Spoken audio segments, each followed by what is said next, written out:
All right, welcome everybody to our talk today called Lead Generation Strategies. Lead generation strategies, what works, what doesn't, and what you should be doing. And so we're going to get right into the slides and get this training going. So give me 1 second here and we will kick those off. And as you enter, if you haven't muted yourself, please mute yourself. Otherwise, I will mute folks as you come in. But we're going to get rolling right now. Again, the title of today's talk is Lead Generation Strategies. And I call it a talk, but it's more of a workshop because really what we're going to do is we're going to cover what works, what doesn't, and what you should be doing. So hopefully you all have pen and paper ready to take some notes and write down some information for yourselves. And you're actually going to do a little bit of work on your own too.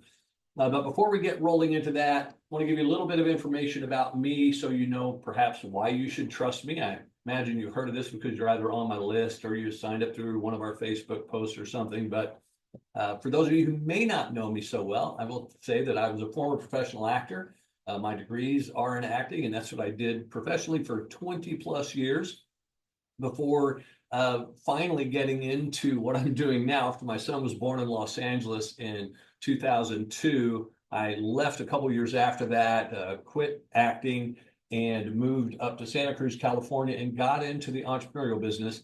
But I have to add this, I've really always been an entrepreneur. Like even as an actor, a lot of other people were supporting themselves, a lot of other actors supporting themselves, waiting tables and things like that. But I was always entrepreneurial. I would always start my own business or be doing something more business related.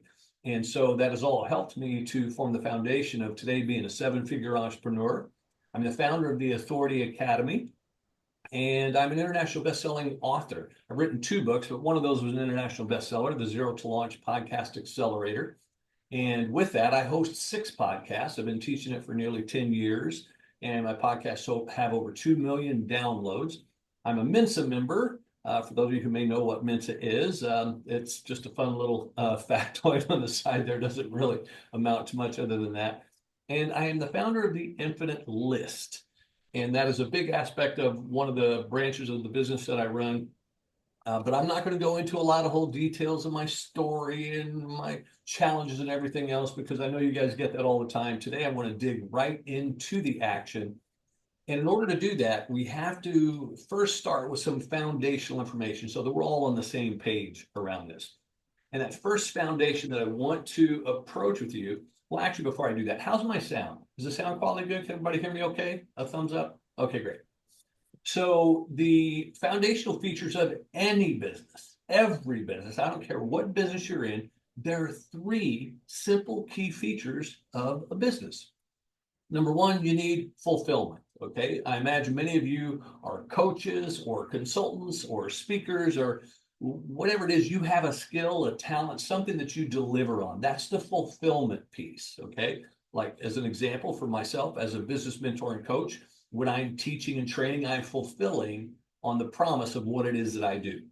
Now, in order to have fulfillment, you have to have people that you're going to fulfill on. And so that is where sales comes in. Okay, so you need to have somebody who's interested in what you fulfill. And by the way, the fulfillment piece could be products.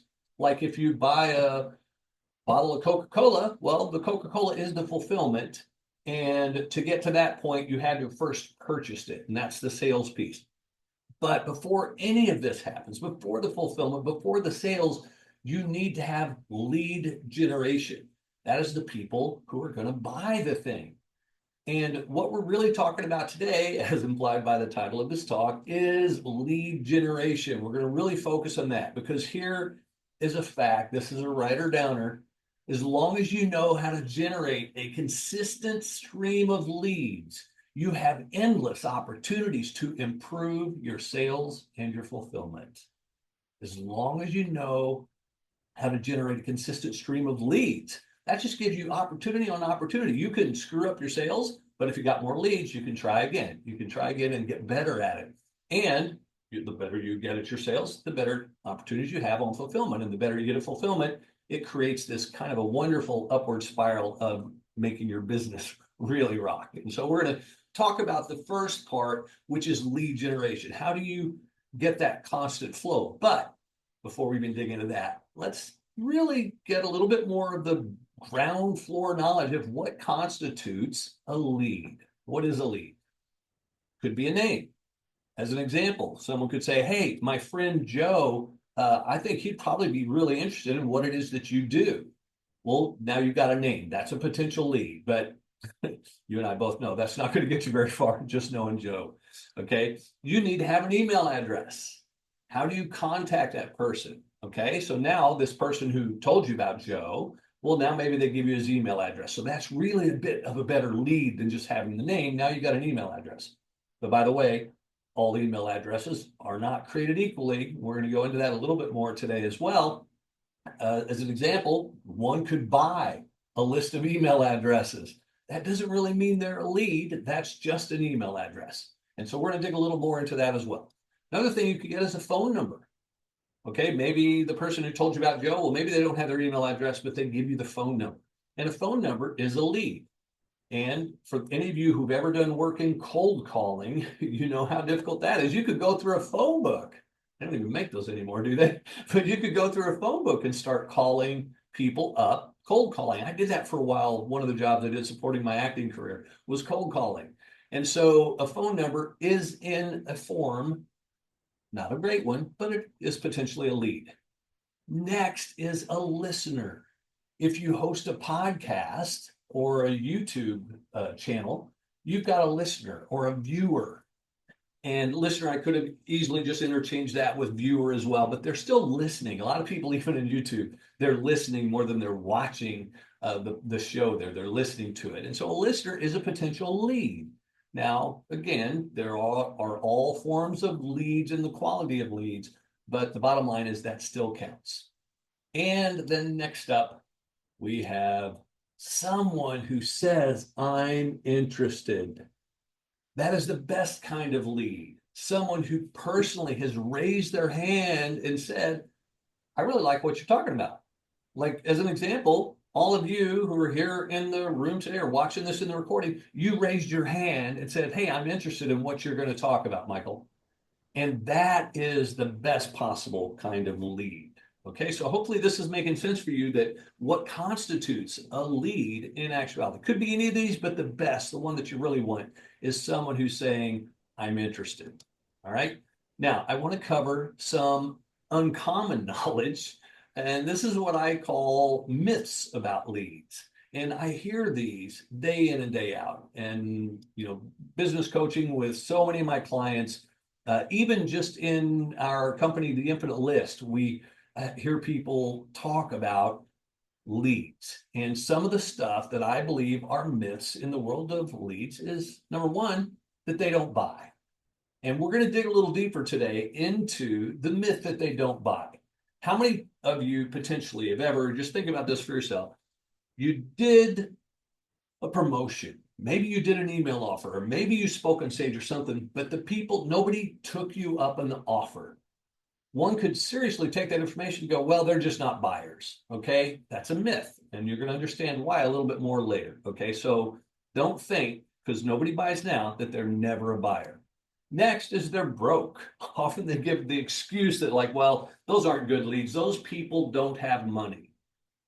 How many of you have ever seen someone spending money on something that you're like, how is it that they're spending money on that thing, but they can barely afford shoes? You know, it's like we see people spend money on stuff all the time that they probably shouldn't be, but they do and it's not that they're broke, it's that people are selective about what they will spend their money on. So don't buy into that myth that they're just broke. Another myth. Well, they said they would buy. Now, this is one that I want to be real clear with you about, because I know, potentially on a lot of, perhaps the training that perhaps you had, I know a lot of trainers out there say, well, before you sell a product, reach out to the market, see if anybody would buy it. And I have to say this, just because someone says they would buy it does not mean they're a real lead. It doesn't mean they'll really buy. The true test is have them pull out their credit card and purchase it. That is the only way to know for sure, because it's easy for someone to go, Oh yeah, if you built that, I'd buy it. And then you build it, and then they go, well, I mean, not today, but whatever. They give excuses. So it is a myth when people say, or when you're thinking that they said they would buy and therefore they will. And finally, it's also a myth, and I hate hearing people say this, that they go, oh, well, I got 200, 300 leads from doing this thing, but they're all bad. Nobody's buying anything. They're worthless leads. That again is a myth. And I'm going to show you, by the way, I'm going to break these down for you today so that you get a better understanding of why these are all myths that you should never really put in your vocabulary. All right. So what we do want to do is we want to attract, of course, the best leads possible. So we're going to call this section here Magnetization 1.0, because you want to magnetize those leads towards you. And the best way to do that is, number one, speak to them where they're at. You don't want to speak down to people. You don't want to speak about stuff that they're not ready for. It's like, I remember this when my son was in school and he was in the first grade. And what I loved about this little school that we sent him to was that they gave him where they provided each of the first graders with a buddy who was a third grader, 2 years older. And that buddy's job was to kind of just get them acclimated to the system. And the reason this is so valuable that they would do it like this is because imagine that first grader, if it's a eighth grader trying to tell them the ropes, well, there's just too big of a gap there. It's going to seem insurmountable. The eighth grader's probably forgotten what it was like in first grade, and the first grader has no idea what the person's talking about. You need to be sure that you're aware of this in your business. You do not want to be speaking to people at a level that's either too far down, too far removed from where it is that you're offering. Speak to them more down to their level. I hope this is making sense for y'all, because this is a super important key. As you're attracting the leads, you need to speak to the people where they're at. You need to give it street appeal. What do I mean by street appeal? Well, the thing is with any leads, and by the way, we're talking about a lead magnet. The way you attract them is with a lead magnet. We're going to get more into lead magnet in a little bit, but that's typically the thing that you're putting out there to get them to raise their hand and say, I'm interested in what you're laying down. So think of it for yourselves today. And I got some emails back from people about this talk today that they really love the title because it has street appeal. Okay, so think about it. What made you show up? What was appealing in the title of this talk that got you here? That's what we call street appeal. That's the thing that people are going to see and go, oh yeah, that sounds cool. I want to check this out. So you want to be sure that your lead magnet has street appeal. Packaging is everything. One of the things, and maybe I'll even see, yeah, I've got something here for you. So let's do this. Let's do a little show and tell. I'm going to stop the screen share for a moment so y'all can see me. And I'm going to share with you this. I'm going to let someone come in a little late into the room. Okay, so this is packaging for an iPhone. And what I love about Apple's packaging is they put the phone, and granted, I mean, their phones are not cheap, but the packaging is done so beautifully, it gives it much more appeal. It gives it more perceived value. And literally, by the way, the markup on an iPhone, I have no idea what the cost to make it versus what they sell it for is, but I can guarantee you that the packaging gives that perceived value that it's worth even more. It's like gold or diamonds, getting a diamond in that Tiffany box, kind of a thing. It has that perceived value. And it's so important that you do the same thing with your lead magnet. You want to give it a perceived value. And what I mean by that is you want to create a nice graphic that goes along with it. The graphic should kind of represent how it's delivered. Is your lead magnet a video? Well, then maybe have something that shows. Is it something that's better for them to watch on the phone? Then maybe have a little graphic of the phone with your image on it. Or if it's going to be best consumed at a computer, then have a little computer screen so people can see that it's something they will consume while sitting at a monitor. They'll be watching it. If it's an audio, maybe you show something with headphones that reflects how they could listen to it. If it's just a book, an ebook or something like that, then get a mock-up of a book with the cover and everything. It's perceived value, and you want to be sure that you package your lead magnet in a way that is going to give it that better perception. And this is going to help to make it more magnetizing. And finally, you want to play to their emotions. What do I mean by this one? Well, we all know one of the key emotions that people can suffer from. I say can, I get it every now and then, and that's FOMO, fear of missing out. Okay. One of the things that works in the titling of a lead magnet is to actually put something in there that makes them think, oh, there may be something I'm missing. So as an example, 3 critical mistakes that entrepreneurs continually make that keep their income low. Well, now someone may be going, well, whoa, wait a minute. I want to be sure I'm not making one of these mistakes. So they get this fear of like they're missing out on some information or something of value that they really need. And so you want to play to their emotions. Another way to play to their emotions, and this is the final piece here, is promise a result. What is it that your people are really most interested in? And this is where, again, you have to speak to them where they're at. Are they interested? Are they more interested? Let's put it this way. Are they more interested in you telling them you're going to help them to get 10 more clients? Are they more interested in you telling them they're going to 10x their revenue stream? Where are they at? Are they thinking in terms of client, or are they thinking in terms of revenue? And you want to be sure that you're promising some form of result in a lead magnet, the way you're going to magnetize an audience to you. This is going to be super helpful. Just a quick here, I'm going to fire open my chat here so I can see just a quick response from y'all in the chat. Are you picking up what I'm laying down? I just want to be sure that this is landing with y'all in a way that is making sense before we continue here. So just a quick note in the chat. Yes, sounds good. I get it. Any of that. Perfect. All right, good. We're all on the same page here. All right, so let's jump on to the next piece. We're talking about lead magnets. Well, how do you make a really great lead magnet? Now, there are so many varieties of awesome lead magnets in the world, but in order to maximize your conversion, to maximize that magnetization, you really need to focus and make sure that you have these 3 critical elements. The 3 keys to conversion are these. Number 1, it should be immediately available. Notice I said the word should, okay? Hey, doesn't have to be, but if you want to increase your percentage of conversions, make it immediately available. Why? Well, if someone reads about your free thing, they want it now. They don't want to wait for it.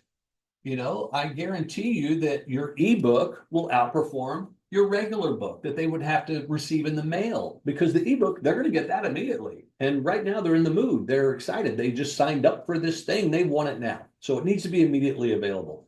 By the way, it can be a little counterintuitive. I had a client reach out to me and said, Michael, my lead magnet is just not converting. I'm like, well, what are you using? He says, well, I'm offering a discovery call. That's super valuable. They get 30 minutes of my time. Do you know how much that's worth?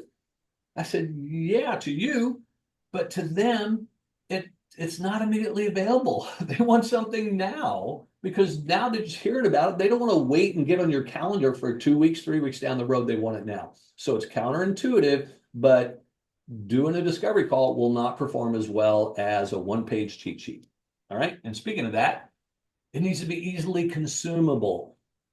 What I mean by that is, and this, we could use the discovery call again, but let's also use the ebook. A 1-page cheat sheet will outperform your ebook hands down, because people do not have time to read your whole ebook. They would rather you give them the golden nuggets on 1 page so they can consume it and get about their day. Okay, this is super important. I know it's counterintuitive. Again, you're thinking, man, I got a 200-page book. This thing is chock full of value. Doesn't matter. They're just getting to know you. You want to attract the most possible people who do not yet know you. You need to make it easily consumable. And finally, it needs to solve a top-of-mind problem. Again, hearkening back to what I said about, speak to them where they're at. Well, what are they worried about in the middle of the night? What are they up at 2 a.m. struggling to get to sleep because something is amiss?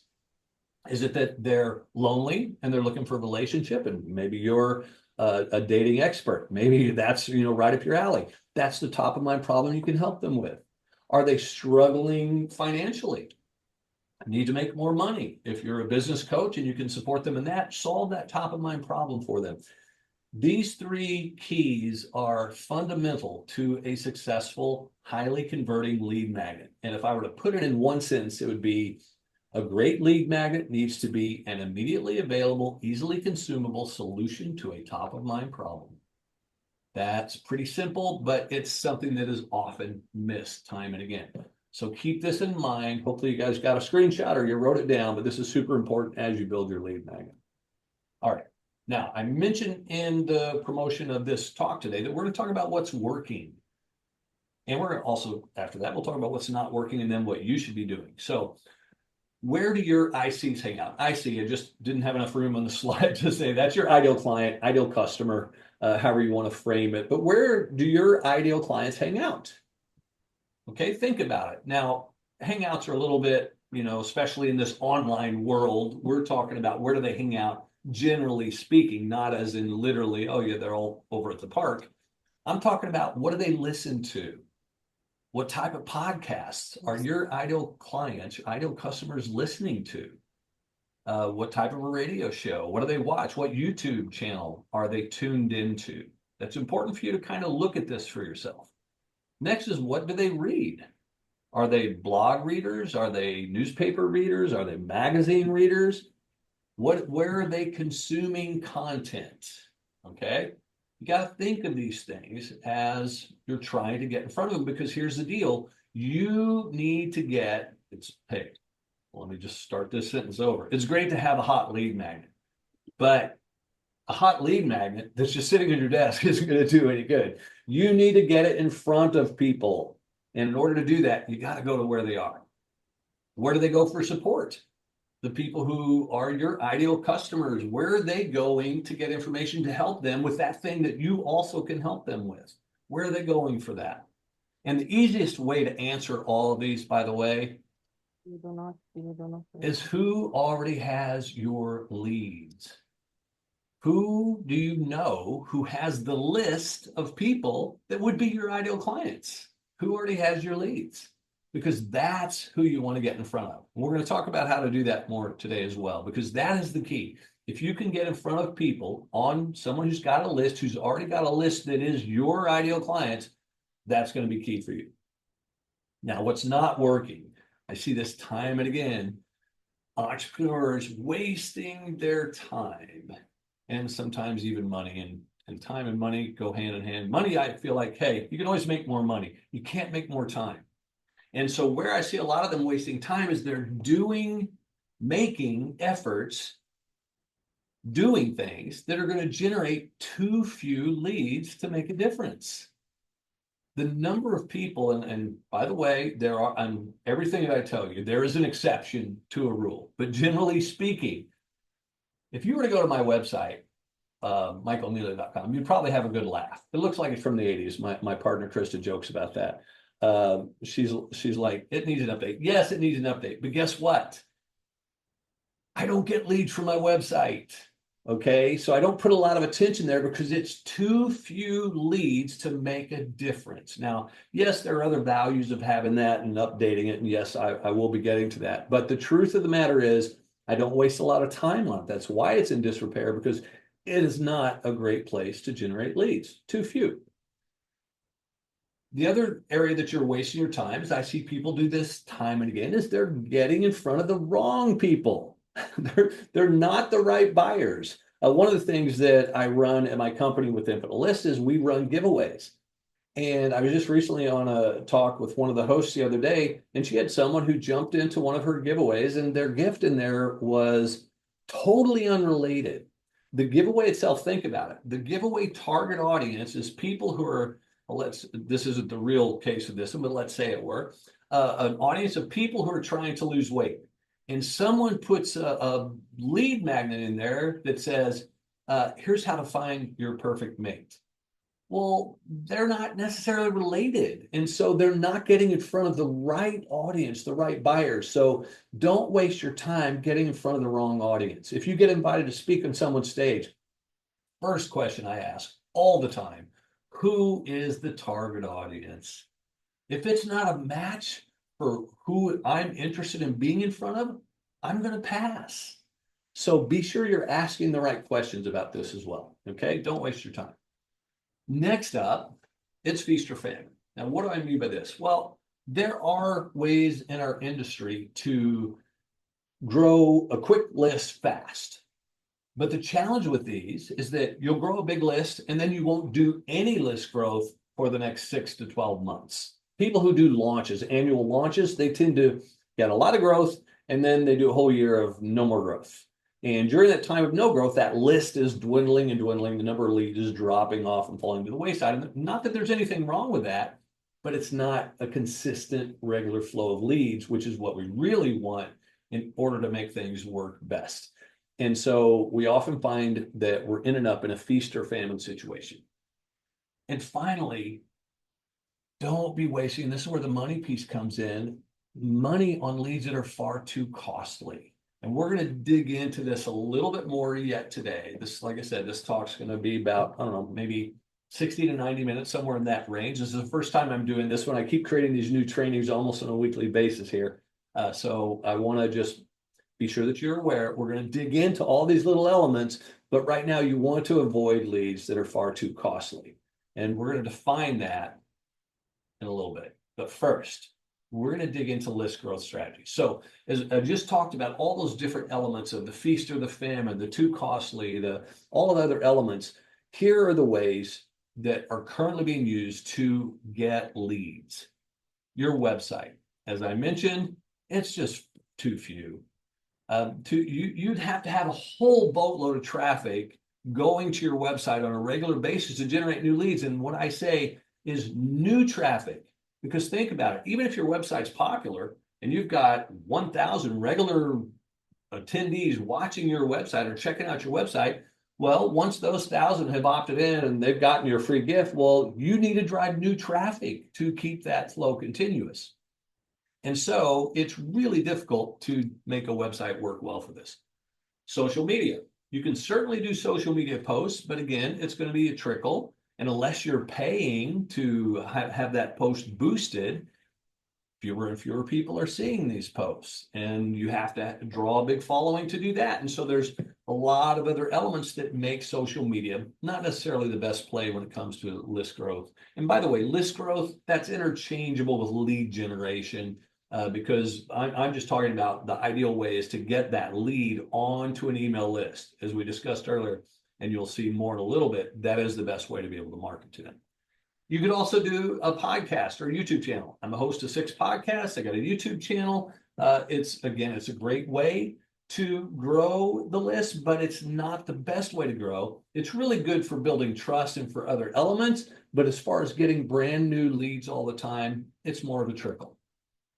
Events and stages. I was recently speaking at an event in Colorado, and that is an opportunity to get in front of people, but it's not going to be a whole bunch of people, and it can be costly. You got to fly there. You got to pay for your lodging, your room, all the other stuff. And then maybe you go to that event and maybe there's 60, 70, 100 people there, and you spend 2 or 3 days and you get some leads from it, but it's an expensive way to get those leads, and it takes a lot of your time and effort as well. Not that I'm knocking them, by the way. I do recommend you put all of these into your toolbox as part of a strategy, but you want to maximize that strategy, and we'll talk about more how to do that in just a little bit. Okay. Next up, virtual summits. Virtual summits are a good way to grow your list. It's best if you're the host. The host gets the most, as I always say, when it comes to virtual summits. And so if you want to do your own summit, it's quite a bit of work. I do not recommend it for the faint of heart because it takes some effort. And I've also seen people put a lot of effort, spend a lot of money on a summit, and then end up with dismal results and feel really discouraged about it. And so while they can be really good, they can also be disheartening. And it's also a feast or famine thing. I mean, if you do it once, Well, how are you going to do it the next time unless you want to continue putting yourself through that to keep those leads flowing regularly? JV partnerships, another piece of the feast or famine element there. JV partnerships are great. I've got a lot of wonderful JV partners. I partner with a lot of other people that you'll see me promoting. Again, though, it can be feast or famine. You run a big launch, which typically I'll do a Jeff Walker style launch once a year, and we'll get a bunch of partners involved in that. We get a big spike in leads, but then those partners have other stuff to do, other people to promote, and they may not promote me again for another year. And so it's feast and famine. And finally, giveaways. Giveaways can be feast or famine. They can be difficult if you're not getting invited, because you have to be invited to be in someone's giveaway. It's not that you can just go out and jump in one. Similar to virtual summits, by the way. And also with giveaways, I mean, unless you want to host one, you got to find out when they're happening and where they're happening. And to be in it on a regular basis is not so easy. Of course, one of the things that I've created with Infinite List is a way to overcome that and turn what could be an obstacle into an advantage. And we'll talk a little bit about that later today too. But giveaways can be the best way to go forward. And by the way, we're going to just take just a little pause here. If you like this video, the trainings that I've been doing, you can subscribe to our YouTube channel. Now, the replay of this is going to be available on the YouTube channel tomorrow. So if you want to screenshot that, I'd love it if you guys subscribe to our YouTube channel. And be sure to get these videos and other videos that we create from time to time, because I know a lot of you, we had over 100 people opt in for this today, but only a portion show up, because I even told everybody, said, hey, I get it, it's Sunday. If you want, you watch the replay later. But subscribe to our YouTube channel if you will. Next up, and this is where I said I was going to dig a little more into the far too costly. And this is where you need to get out pen and paper, pencil, whatever you like to write with, or just type it into your computer. But you need to measure your CPL. What is CPL? Put it right there, cost per lead. You need to understand a cost per lead. How much, because if you know your cost per lead, you know how much to spend, how much you can spend and still make money. I've made this mistake myself in the past. Fortunately, I've learned from lots of mistakes, so you don't have to. I'm going to teach you what not to do. But one of the things you have to be careful of is going, oh, cool, I'm going to do all this advertising. I'm going to spend this money. And you spend, let's say, $6,000 on an advertising campaign. And then you realize, oh, cool, well, that advertising campaign got me 2 new customers. And the lifetime value of those customers was $4,000.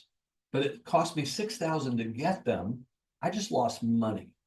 So you need to know a few things in order to be sure that you're not spending too much. Number one, you heard me mention just there, lifetime customer value or customer lifetime value. Those are often interchangeable, but you want to know what that is. What that means, in case you haven't factored this in for your business yet. You may have someone who signs up to be a client with you today, and they spend a certain amount of money. And again, it's going to be different for every single one of you, but let's say they sign up today.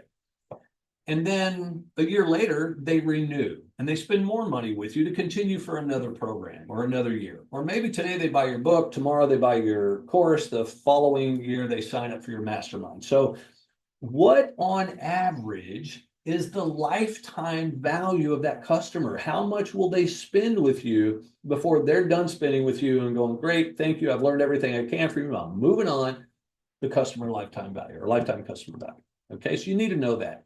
You also need to know your percentages. What do I mean by percentages? What I mean for this is, out of every 100 leads that you generate that come into your world and join your email list, how many of them will you convert into a buyer? That's your percentage of your leads that become buyers. You need to know that. And next, you need to know, well, in this case, it's about time. And I put here, time is your friend, but can also be your enemy. Why am I putting it this way? Here's the thing.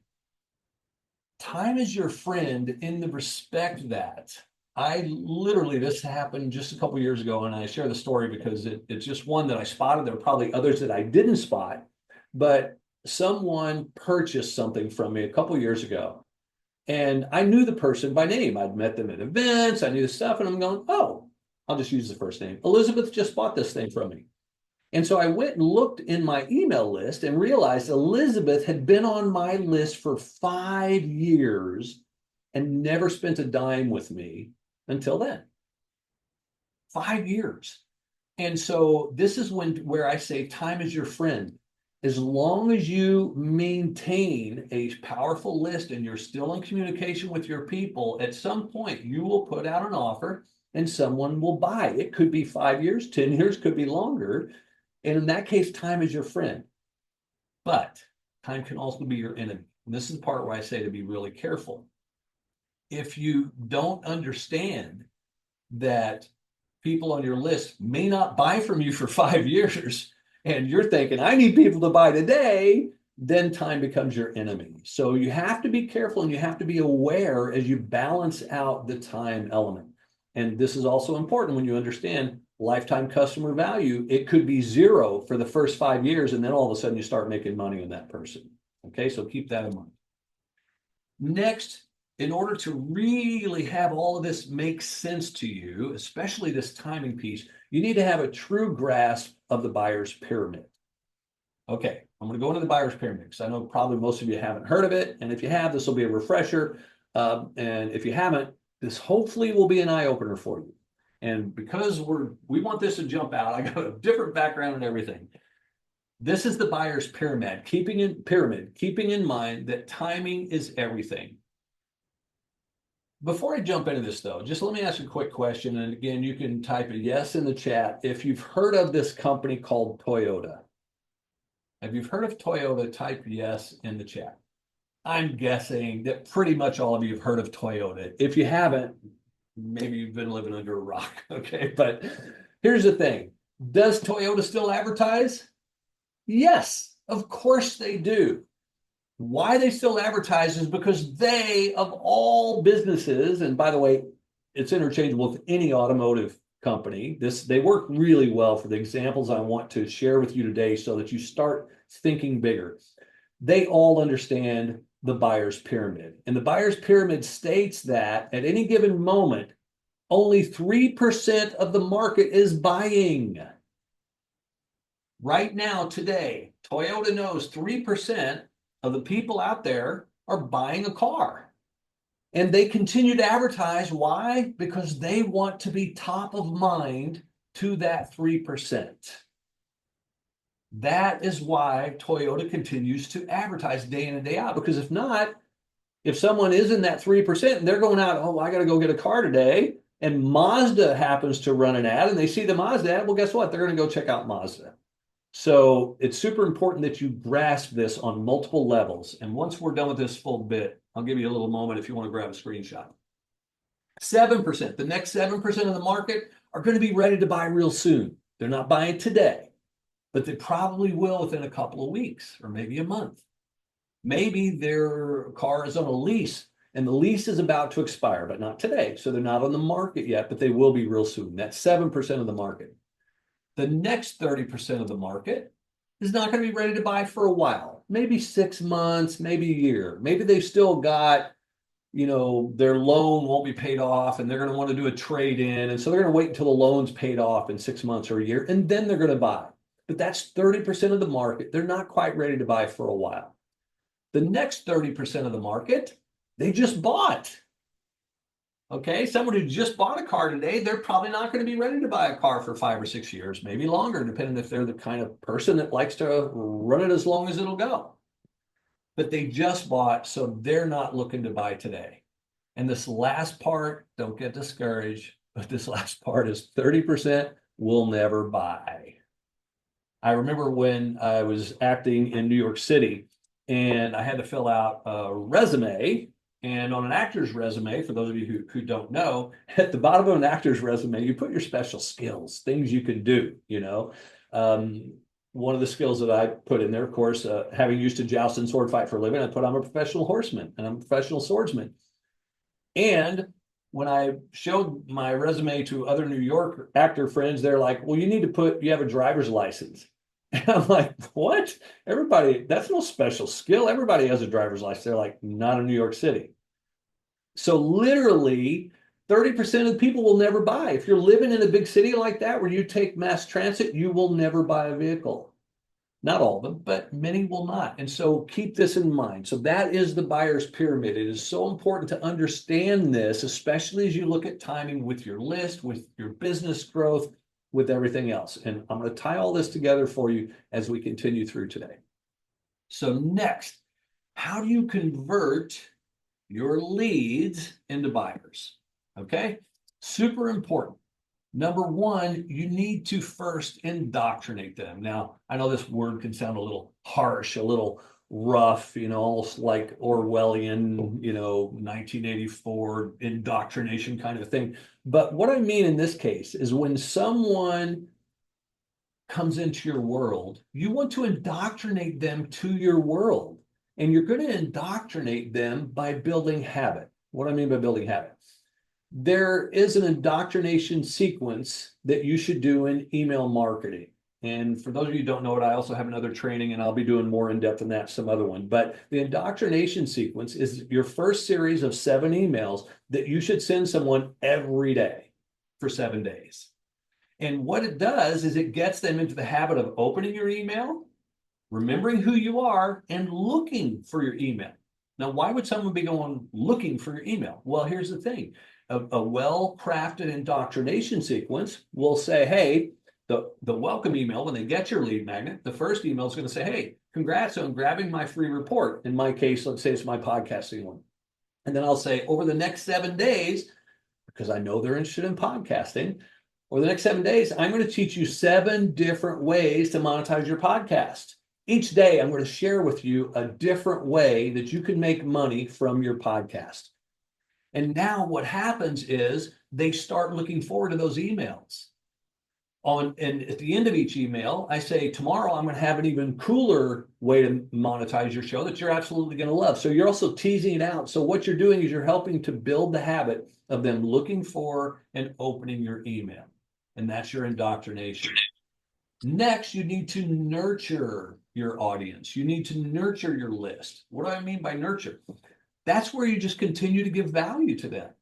You send them an email, you give them free stuff, you give them information, you give them valuable tools. And what you're doing in this process is you're building trust. First, you build their habit, then you build their trust. And you want to continue to give. They look at you as someone who's giving. This person, Elizabeth, she was on my list, never unsubscribed. 5 years, I'm giving value, giving value, giving value. And finally, she decides to buy, because over that time, the trust was built. Next, you start to sell. And I know this seems a little bit like it could be, well, duh, no kidding, Michael, you got to sell. But here's the thing. So many entrepreneurs are afraid to make an offer to their list because they're worried that someone's going to unsubscribe. Well, they'll unsubscribe if I try to sell them something. Well, so what? You didn't start your list to make a bunch of pen pals, did you? You didn't get into business to just be writing back and forth with people.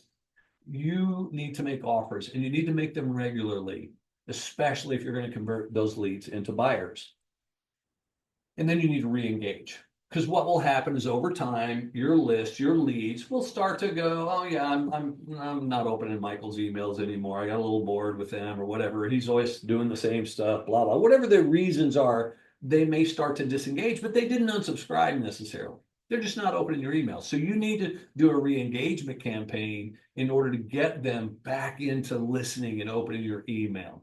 And this is a standard procedure that you rinse and repeat in order to convert those leads into buyers. And we're going to talk about the value of that here in a little bit. But back to Toyota for a moment. We're kind of bouncing all over the map. I hope it does not confuse anybody. Y'all are keeping up here. And I'm trusting that you are, because you're smart folks. You showed up. Obviously, you want to learn some more here. I want you to think like big business. What does this mean? Well, number one, you need to have a spectrum of prices. And we'll dig into this a little bit more depth in a moment too, but just for the moment, just remember spectrum of prices. Number two, you need to mix up your offers, which relates to the spectrum of prices. Just because someone doesn't buy a ticket to your live event today doesn't mean they wouldn't buy your book. Okay, so mixing up your offers. Today you offer a ticket to your event, tomorrow you offer a book. The day after that, you may offer something different, but you want to mix it up. You want to always stay top of mind. Now, how do you do that? One of the things that sometimes we get members who join Infinite List and people who are considering joining Infinite List, which we'll talk about a little more too, but they'll say something like, well, I'm worried that if I email my list too much, they're going to get tired of me and they're going to unsubscribe and they're going to stop opening my email. To which I say, who have you ever built a better relationship with by communicating less?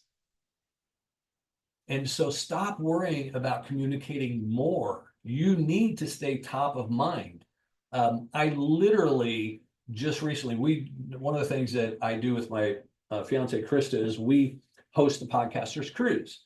And we decided next year, it's an annual cruise that we lead for podcasters. And we've been doing the first 2 years on Carnival. And next year we're doing it on Celebrity Cruises. And so all of a sudden now I'm on Celebrity Cruises list. They're emailing me every day, sometimes twice a day. Don't worry about overdoing email. You need to stay top of mind. And Celebrity is doing everything they can to stay top of mind for us, even though we're already booked with them. All right. Don't be afraid to sell. Big businesses don't ever stop selling. Again, with a Celebrity as an example, every day they're giving, hey, there's this really cool offer. Hey, there's this, we got this sale going on. Hey, there's this. Don't be afraid to sell. Yes, you're going to get people who unsubscribe. Guess what? Don't worry about it. They probably would never have bought from you anyway. Worry more about the revenue that you're going to generate by continually making offers. All right. Now, we're going to go to layer cake pricing. I'm going to see if I can go. We'll just go back. All right. Layer cake pricing. Remember in the previous slide, I mentioned about the spectrum of offers. One of the things that Krista and I we call it our layer cake. We actually use a wedding cake as an example of, all the different layers you have in a wedding cake, and each layer becomes a little bit smaller. And so we call it layer cake pricing. And what you need to have as a business, and this is the same thing as any big business has, Toyota, they have what's called an entry-level vehicle, all the way up to a luxury level vehicle. Well, in our world of entrepreneurism and coaching and consulting, you need to have what's called a tripwire. And that is anything that's under $25. And the reason you want a tripwire is because it's harder. If you were to look, let me just stop share again, because I like to talk with my hands so you guys can see this. So if here is zero and here is $10,000, like a customers who spent zero all the way to that person spending $10,000, the greatest distance to the 10,000 is right here is $1. Okay. Once someone has spent $1, to get them to spend more, to get them to the 10,000, that's a shorter trail. It's hardest to get someone to part with that very first dollar. And that's often why you'll see these things that are tripwires. You'll often see a $1 trial. You'll see get my free book, but pay $7 shipping and handling. How many of you have ever signed up for something like that? Okay. The reason they do that is not because of the money. Trust me, it's not. They're not making money on that, okay? They're doing it because the hardest part is to get you to take out that credit card the first time. Once you've done that and the buyer has gotten a good experience with it, it's easier to get them to spend more. It's getting them to spend it the first time that is hardest. So that's why tripwires are so vital, and everyone should have one. If you don't already, I do recommend you come up with something that you could offer that's under $25. Next up, we have what we call low ticket. That's under $100. Okay, anything could be a ticket to an event, could be a workshop, could be all kinds of things. I could, and I have sold these types of workshops for $47. I've just decided I'm doing this free series right now, but could be a low ticket item. Low to mid ticket, that's anywhere under $497, $500 in that range. That would be what I consider low mid ticket. Now, mid has 3 ranges, but this is the low mid. And it could be a webinar, could be a mini course, could be a full course, could be any of those types of things that you do. Could be a review of someone's website, something that you can offer for under $500. Mid ticket is that offer of under $2,000. My podcast training, the Zero to Launch Podcast Accelerator course, I sell for $1,997. That would fall into mid-ticket. And we'll talk about how one sells these different things in a little bit. But I think everybody should have something in each of these ranges, if not every single one, at least 6 out of 7 of them, okay? Next up is high mid. What do you have that you're offering that's more than 2,000 but under 5,000? Okay, that's still considered kind of mid-range, but it's the high mid-range. Then we have high ticket. What do you have that's under 25,000? Could be all the way up to 25,000, but it is a high ticket program that you're selling.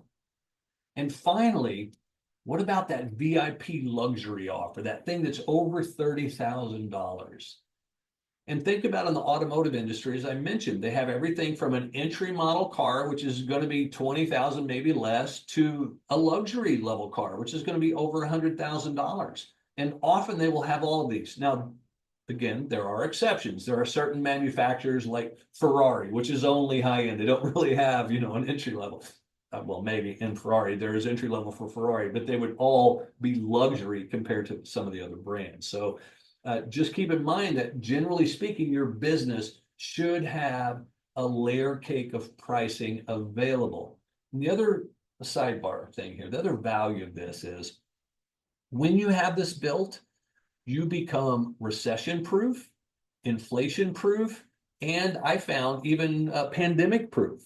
So as an example, when the pandemic hit in 2020, I know so many people in our industry were suffering really badly, especially those who really only offered high ticket stuff, because high ticket people weren't buying. They had to be a little more cautious, so they were pulling back. And if you didn't have something cheaper to offer, they had nothing to buy from you.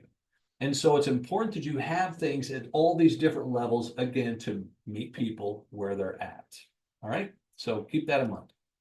Now, I've taken that same listing that we just went over, and I'm going to show you how to sell it. Okay, whatever the level it is, there is a way to sell it. We're going to start with the tripwire.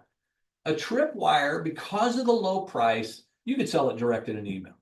You can whip an email out and probably get, well, depending on how big your list, a high percentage would buy that low ticket item that you're putting out there. And you could potentially offer it from your podcast and maybe get your podcast listeners or YouTube channel subscribers to go, yeah, 20 bucks, 17 bucks, I'll buy that. That's kind of cool. You can do that with a tripwire. Low ticket, email, and probably stages. Now, if we're talking $97, you could sell it in an email, probably still in a podcast, which you could consider a stage. But stages is a great opportunity, especially if you're doing certain speaking gigs, virtual summit. Sometimes they'll let you sell something under $100. Someone on stage, if they're going, look, you can't make a big ticket offer, but you can sell something under 100. Stages are a good way to do that. And you could do it via email as well. Similar, this next one, $497, starts to get a little bit higher. It's going to take a little more to sell that. And you could do it direct in an email if you've nurtured that list well and they know, like, and trust you, but more likely you're going to need some more time with them. So probably a webinar or maybe like stages as well, depending on if you're allowed to speak on someone's stage and make an offer. And by the way, when I say stages here, that's you speaking on someone else's stage so that you may have an opportunity to make an offer there. And if you can, you could sell a $497 ticket on someone else's stage. Mid-ticket, this is where you're going to experience the launch series, okay? Selling stuff like Jeff Walker as an example. I promote his launch every year. He sells his program for $1997, much like my flagship podcasting course. And the best way to sell those is in a launch, because to get someone to part with more money, you need more time with them. You need more support in getting them on board with what it is you're offering, how they're going to learn from it and value from it. How are they going to get their ROI? And a launch series is a great way to do that for a mid-ticket $2,000, say, item.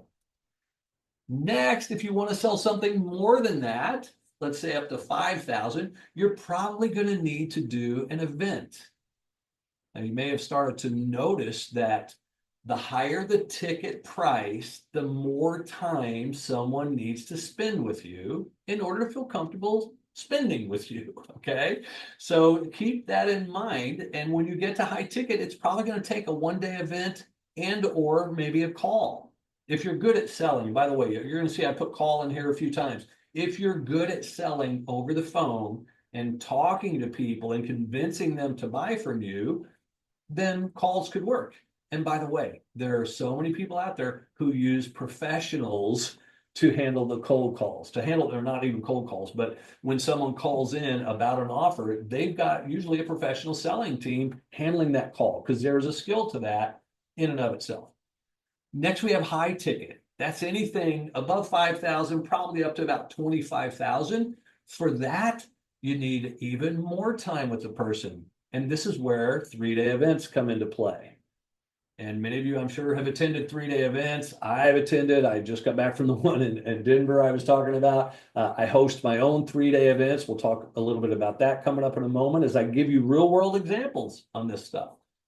And then finally, we have the VIP luxury. That's over 30,000. And almost inevitably, that's going to happen on a phone call. Now, maybe they heard about it at your event. I have seen people sell it from stage, by the way. Callan Rush, who some of you may have known from years back, I've seen her sell a $49,000 package from stage and had 50 people rush to the back of the room to buy it. Okay, so it can happen. I've seen it happen. But you got to be really good at selling from stage to do that. But otherwise, it's something that's probably going to take a call, and it's probably going to be with someone who's maybe been in your programs and they're now advancing to the ultimate level. All right. So that is your final ticket item, and this is how you sell those. Is this making sense? You guys picking up what I'm laying down? Just a quick yes in the chat. I know our chat's going to be real exciting with just yeses in it, but hopefully no no's. But if you're picking up what I'm laying down, it's important that I know that you guys are on the same page with me. All right. Now, I mentioned the 3-day event model. Okay. And so just as an example, I like to pull back the curtain and reveal, hey, this is how I'm not telling you stuff that's fluff. This is how we do business. And Krista and I have a high ticket offer. It's going to be $12,000. How long does it take to sell a $12,000 ticket? 3 days.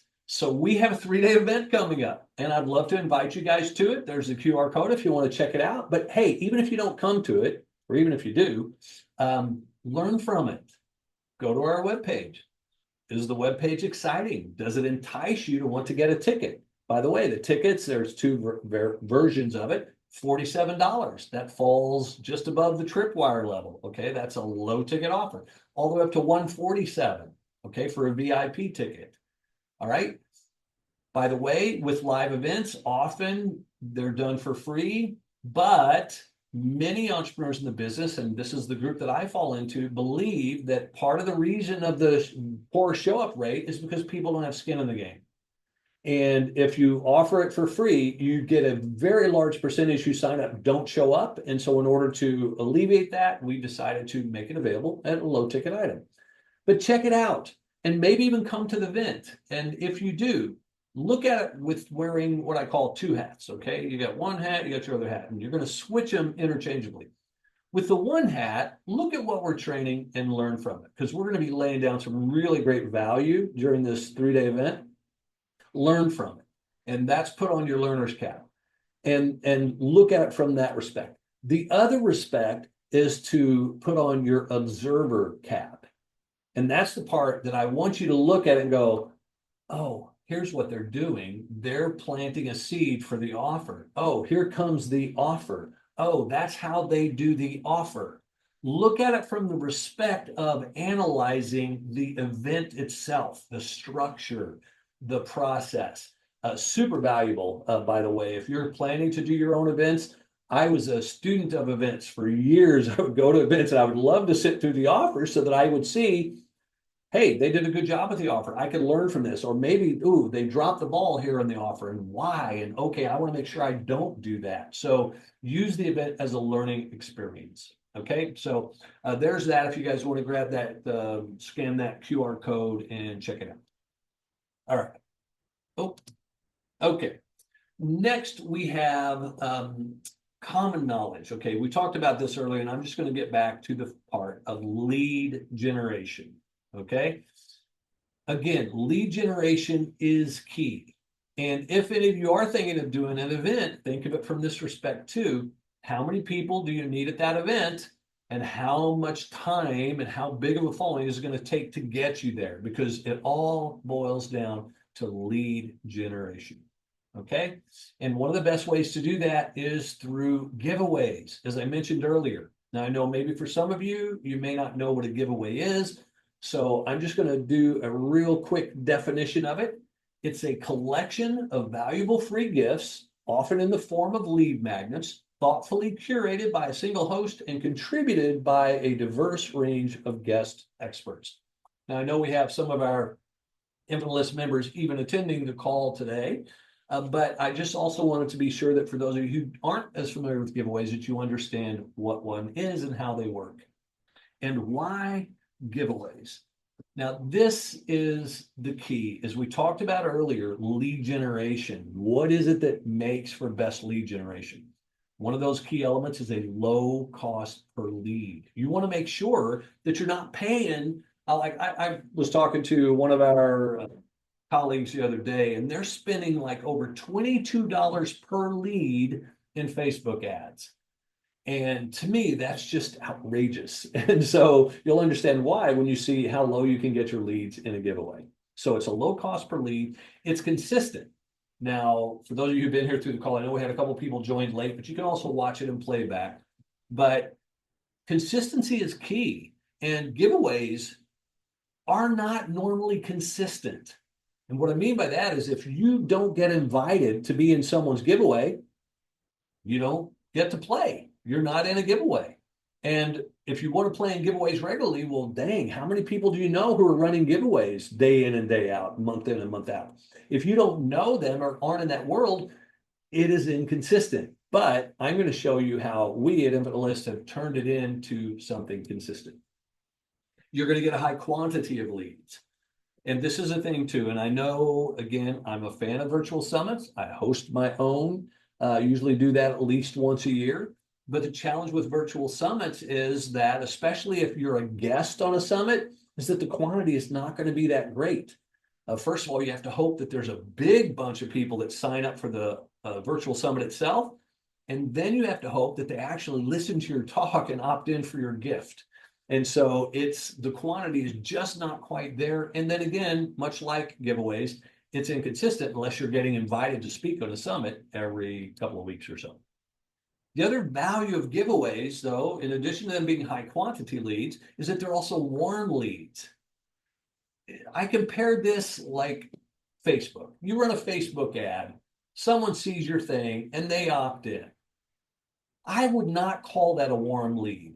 Maybe a little lukewarm because they did see your ad and they kind of liked it, but you don't know Adam about this person. You don't know anything. Versus if you're in a giveaway and someone says they're on someone else's list already and they like that person enough that when that person invites them to the giveaway, they opt in and then they grab your gift. Well, that is a warm lead. Okay, so that also makes a difference there. Easy implementation. Giveaways, the way we run them at Infinite List is super, super easy, and we'll talk about that in a little bit as well. All right, but first, now let's have some fun. Hope you still got your pens or pencils out. We're going to do some revenue calculations because here's the deal with any business. And one of the things that I teach that I think so many people who get into business as entrepreneurs, solopreneurs, coaches, consultants, like I imagine most of you are here, that we don't really build out a good plan. And so I want to help you to get there a little bit. And so we're going to do some revenue calculations. So first of all, let's play with, for the ease of math, I know the number is low, but for ease of math, your lifetime customer value is $1,000. That means you get a new customer over the term of their life with your business, they're going to spend $1,000 and then they're going to go somewhere else. If you get a 2% conversion rate, which that means for all of the leads on your list, 2% of them will ultimately buy from you, which I feel like, that's very conservative. That would mean you get, well, I'm only going to, this next number here, the 1,500 leads, that's arbitrary. And you'll understand why I chose that in a little while. But at a 2% conversion rate, if you've got a list of 1,500 people and you convert 2% of those, that's 30 buyers. And those 30 buyers at 1,000 customer lifetime value, that brings you to a revenue of $30,000. Does everybody follow me on this? Okay, I just want to be sure everybody's keeping up with the math. I've kept it pretty simple here. But let's say your target revenue, what you want to be earning as an entrepreneur, is $300,000. Okay, that's your target revenue. The leads required to hit 300,000 at a 2% conversion rate, that means you need 15,000 leads. You need to have 15,000 people funneling through your system, getting to know you so that you will get enough buyers. Okay, you'll have 300 buyers giving you $1,000 each over the lifetime of their business with you for your 300,000 mark. And at $1,500 leads in a year, it's going to take you 10 years to get there. Sounds pretty discouraging, doesn't it? You guys ready to quit? I would be ready to quit if I was looking at those numbers. But these numbers aren't necessarily realistic. We're going to play with a little bit more realism now. And I'm also going to show you how to start to work on conversion. So if you want to scale that business, you want to get there, you want to hit 300,000 in fewer than 10 years, you're going to need to look at it from this respect. Okay. First of all, the 1,000 customer lifetime value, that's really low. I don't know if anybody knows their estimated customer lifetime value. If you want to pop it into the chat, I know for my business, it's over $5,000, but we're going to just up it to 3,000 because the lifetime value of a customer spending time with you, depending on what you're offering and the different programs and pieces, should be closer to 3,000. So let's say you develop it to that. And now let's say, what did I mention earlier on, is that if you continually know how to get leads, you can get better at converting. You can get better at sales. So let's say you up your conversion rate to 3%. My conversion rate right now, by the way, is at 4%. But let's say you up it to 3%, and we're still working with those 1,500 leads. Again, I chose that number 1,500 for a reason. You'll understand more later. But now your customer lifetime value is more and your conversion rate's a little bit higher. So now instead of 30 buyers, you're going to get 45 buyers. And 45 buyers at 3,000 customer lifetime value brings you to $135,000. And if your target revenue is still just 300,000, well, guess what? Now you only need 3,334 leads to get there. And at 1,500 leads per year, that means it's going to take you 27 months to hit 300,000 as your target revenue. Does everybody follow the math on this? Okay, just a yes, I get it. Sounds good. Any of that in there? Thank you, Amani. Thank you, Rita. Yeah. So this. And this still, by the way, is a structure that you can play with and tweak any of these numbers as you grow your business. But if you don't think in these terms, how do you know how to get there? Like literally, had you looked at those others, you go, whoa, it's going to take me 10 years. And you could then go, no, that plan is not going to work. Let me revise my plan. But you have to have a structure on how to get there and how to scale. Okay, so this hopefully has laid it out for you.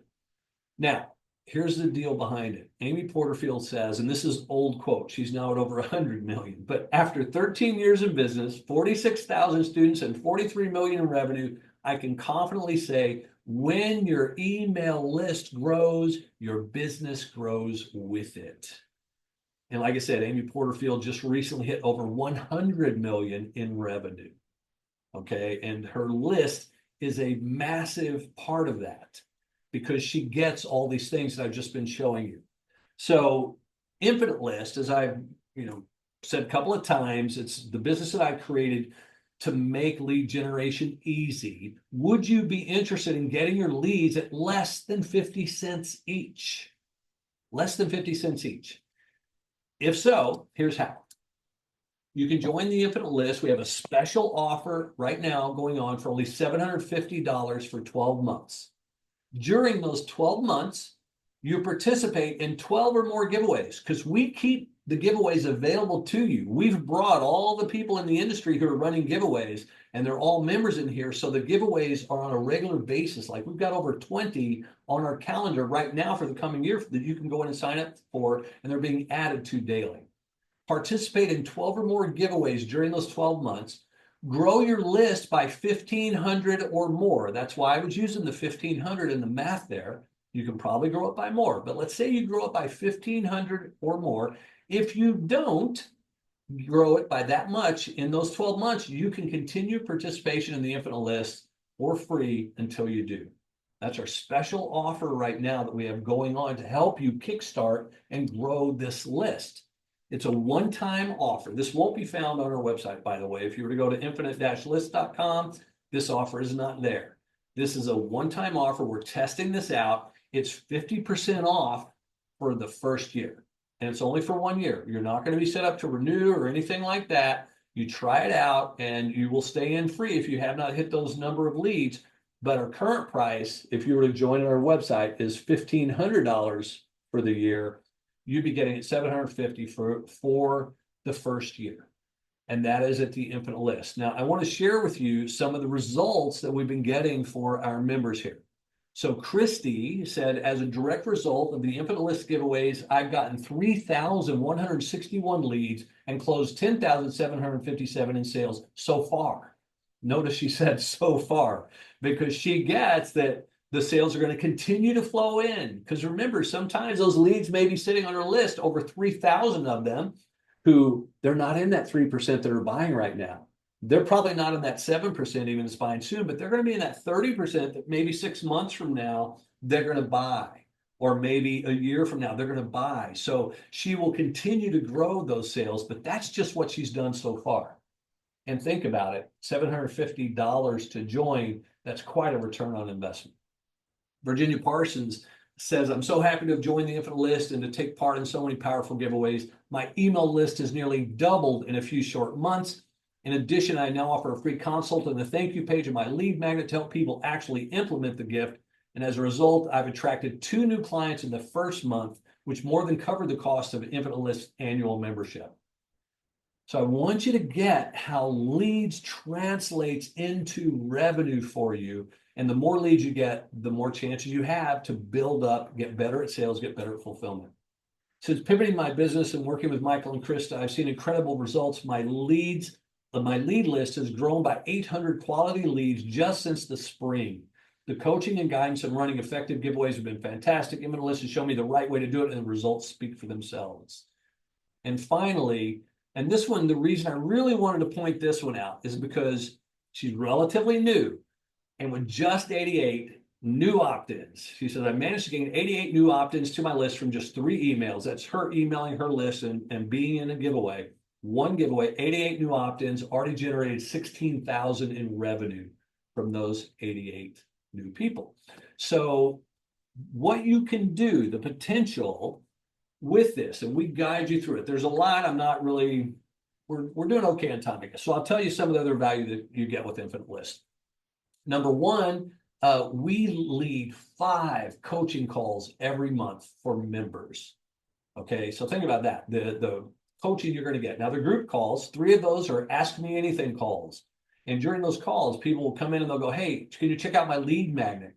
Can you check out my opt-in page? What can I do to make it better? What can I do to make it higher converting? Is the title good? Can we tweak the title?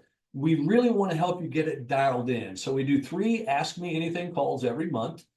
We also do 2 community calls, because while we believe giveaways are a great way to continually grow your business, as I mentioned earlier, we still want to participate in all of the other things, and JV partnerships are key. And so in our community calls, you get to meet other people who are playing in the field and partner up. Maybe somebody has done really well in your giveaway, or you were in their giveaway and you did really well. And they said, hey, I'm also running this thing outside of the Infinite List community. I'm running my own big launch next month. Would you be willing to promote? And if you did not watch my other video on our YouTube channel, the one I did last week on how to grow 100,000 business as a side hustle, affiliate marketing, partnering with other people, promoting their stuff is a great way to grow your revenue stream as well, which we didn't talk about today. but is also super valuable. So I invite you guys to also watch that other training video. So I am going to stop the share here. We're going to open this up to Q&A, but I hope that you'll join us before I take this off the screen. $750 special one-time offer for this deal. We don't know that we're ever going to keep this around. We're running this. It's kind of like an early Black Friday sale. It will end, and we're doing this as a very short time deal. We don't know that we'll ever bring it back or not. We're not sure, but we just wanted to make sure that you were aware of it today. And now we will open it up to any questions that you may have that I can be of support in to help you with and anything that we covered in today's talk. You can either just unmute yourself or you can raise your hand, whatever you prefer.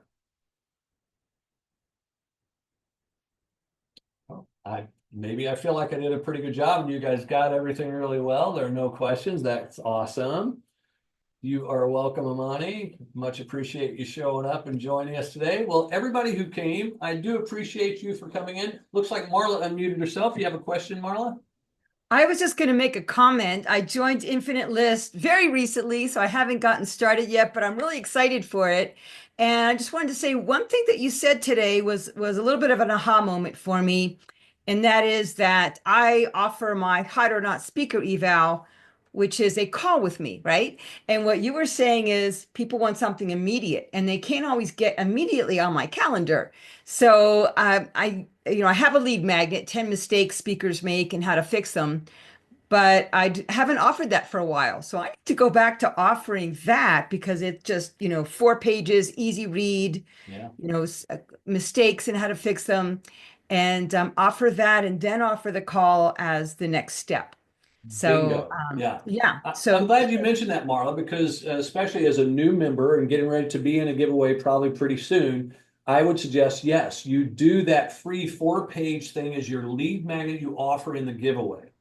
This is going to get you more opt-ins. Now, people will opt in for it. And then when they land on the thank you page, okay, they've just opted in and it takes them to your page going, hey, congratulations, that free gift is on its way to your inbox. In the meantime, if you'd like to book a discovery call with me, click here. So you actually do the immediate call to action, the immediate follow on is the best way to get them while they're still hot and excited.